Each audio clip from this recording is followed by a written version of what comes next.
was just something that I really love, and I can just put a product out there.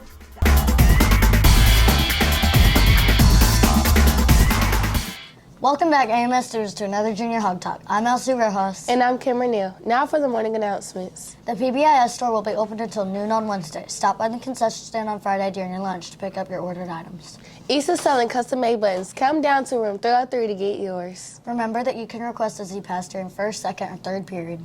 You can only pick up your Z-Pass during 7th period. Now for Addison Grant's interview. AMS. It feels so amazing to be Miss AMS. I'm so happy I can represent our school, and I hope we can put our best foot forward. When I heard I won Miss AMS, I completely freaked out. My face went, and I was just so happy. I thought there was a possibility I could win Miss AMS, but everybody just looked so pretty, and I was just happy to participate. Well, most of my family was already there, and a couple of my friends had already participated in it, so one of my friends texted me, and she was like, "So how did the pageant go?" And I was like, "I won!" And that was it. They had us all stand in a line, and we were like in a little semicircle, and I was on the very end. I wasn't even in the middle, and they were like, "Addison Grant," and I was just like, and then I had to walk around, and then I went to the middle, and everything was a blur. They told us how to walk, and I was so happy. My dress was like a dark green with some black sparkles in it. I didn't have anything afterwards, but before that, my parents got me Chick-fil-A, and I was just so happy about that. Thank you, Addison. Next is our interview with DC Gomez.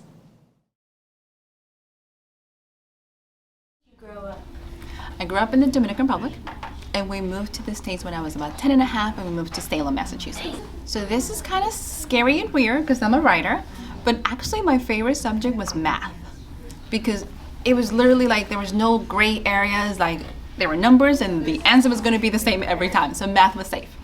I'm actually 44. I know, thank you. Hopefully I look good for my age, right? So I have two favorite books growing up. So Dr. Seuss' The Places You Will Go. I got a present when I was a senior in high school, and it really changed the way I saw things because I wanted to make the most of my life. I didn't want to spend my time waiting. And then The Alchemist is my other favorite, which is all about dreaming. So I have tons of these pretty little buttons. So I have two designs for these ones, and I usually order them when I get them done. So I physically don't make them myself, thank God, because I order about 500 of each. So yeah, wow. And I get rid of them at least within 2 months. I have been writing for about 20 years. I have been publishing for around 6 years now. I do a little bit of everything. So I do a lot of urban fantasy, a little bit dystopian. I have children's books as well as adults. So I go from a little bit of everything all the time. I'm extremely quirky. So my books have that personality to them, and they're all very dark humor. The actual publishing, around 6 years. It gives me an escape to give my mind a break. And it also helps me just to get away. I think life is really busy, so when you get to have something just to go away to another world, it's really fun. I honestly am very, very blessed, and I have readers all over the world. I have readers anywhere from Canada to Australia and tons in the States and in the UK. So yes, I have really good, Constantine has fans, I have readers, so yes. Brothers? I have two younger brothers who are absolutely amazing. My youngest goes with me to a lot of events when I travel. So when I first started out, they were truly my support system. They were the ones who helped me brainstorm the stories and decided that, like, yes, go ahead and write them. So if you enjoy fantasy, if you enjoy some magic and you don't mind, quirky characters that have a whole bunch of attitude, I think they will have a fun time reading my books. So my very first book, when I started writing, I was on a mission to get it done. So it took me about 45 days after I had the story developed. But that's 45 days nonstop with very little sleep. So yes, not anymore. So I am what I call a binge writer. So I'm either in all the way and then I take a break, so no. Thank you, DC Gomez. Next, we have several Junior Hog Talk members that we will interview for the new training team. Well, me personally, I love editing because, I can really make a product that I like. I mean, I love just creating entertainment for the people, and broadcasting is just something that I really love. And I can just put a product out there that I think is awesome. And I like editing because it's kind of fun to clip parts together, and you're making something, you're creating something just for you. You're creating it for other people, I mean, I feel like broadcasting or just editing in general is just something that's a part of me because I do it every single day.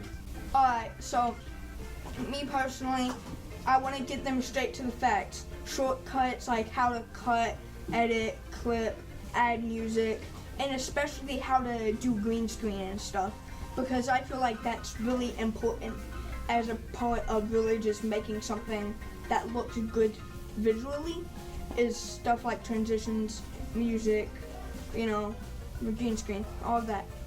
And then I think that we will be teaching them like how to take the camera, how to set it up properly. We're gonna like teach people how to conduct interviews like this one, and just like also we're gonna teach them basically everything he said about editing. We're gonna also teach them effects like with audio and visual. So we are gonna get started on it right away.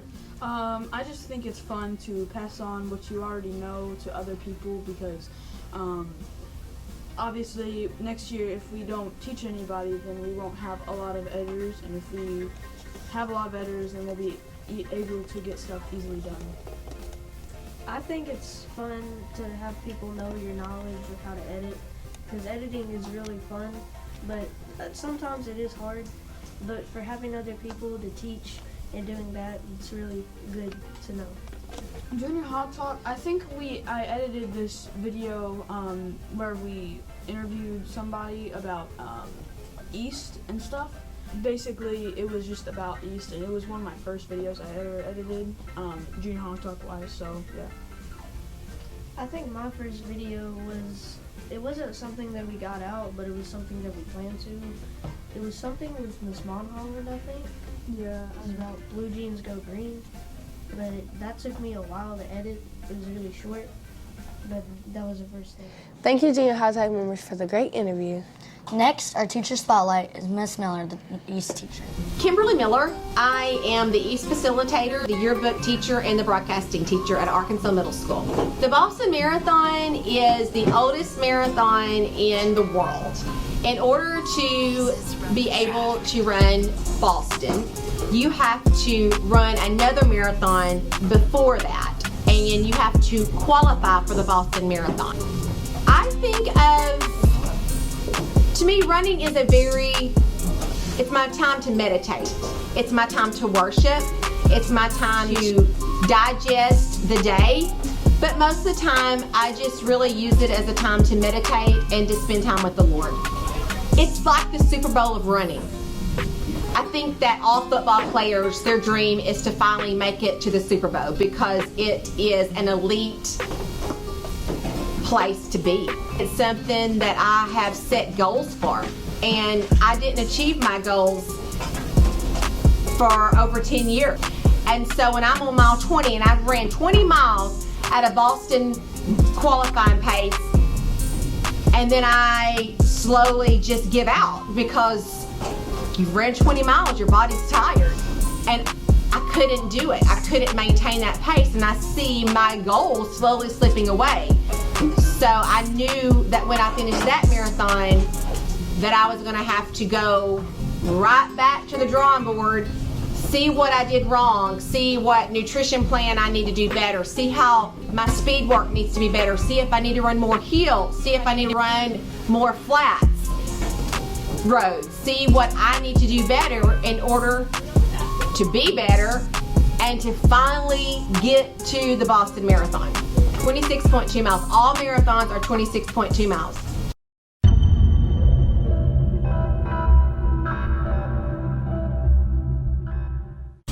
Well, yes, I was injured. I was injured back in December, and I knew that my training for Boston was going to start at the end of January. So I did a 10-mile run, and it's called I did a 10-mile tempo run. And in your tempo runs, you start off at a slower pace. And so I started off like at an 8:30 pace for up until mile 4. And then my tempo started at mile 5, 6, 7, 8, and I took it down to a 7:15 pace. That's per mile. And then I ran an 8:30 pace, 9 and 10 miles. So that was on a Wednesday. Fast forward to Friday, I did what's called a progressive 8-mile run. And I started off at a 7:20 pace. No stretching. It was cold morning. It's about 20 degrees.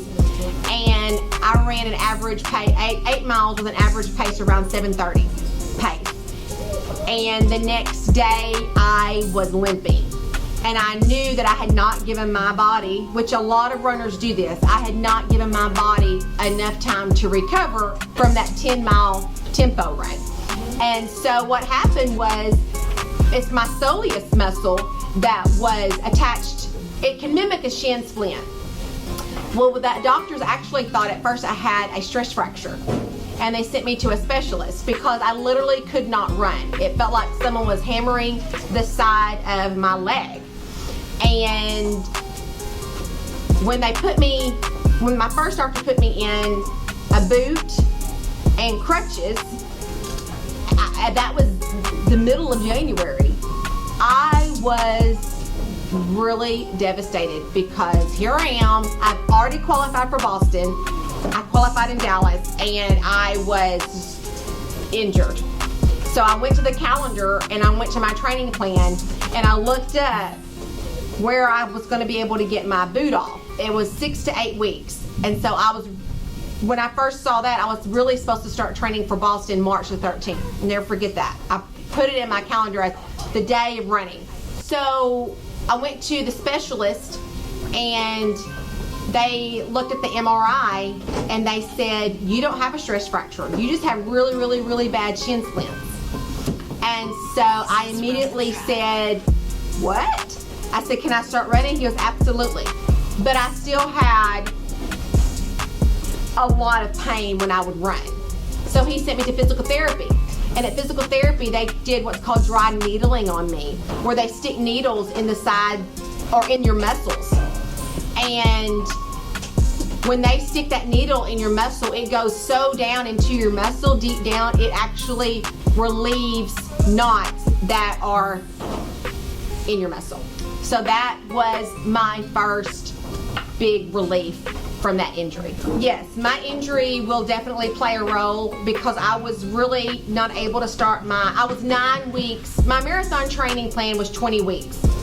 I missed 9 of those 20 weeks. And I modified my training plan because I started my training in the middle of the plan that was calling for 20 milers. Well, I reduced my miles down to 8 to 10 miles, as well as I reduced my pace down. So I would typically run 20 miles at an 8:30 pace. But I never got to that 20 miler, and I would go down to a 9:30 pace. Thank you for telling us about your incredible journey through your injury. That's all we have for today. Hope you enjoy it and see you next time.